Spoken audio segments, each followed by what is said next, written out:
બનાવતી ફેક્ટરી ઝડપાતા ખળભળાટ મચી જવા પામ્યો છે। પરવાનગી વગર સુરત ખાતે મોટો ખેલ ચાલી રહ્યો હતો।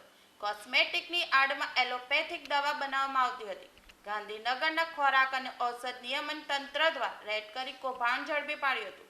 ઓનલાઈન માર્કેટમાં બનાવટી દવા વેચાણનો પર્દાફાશ થયો છે।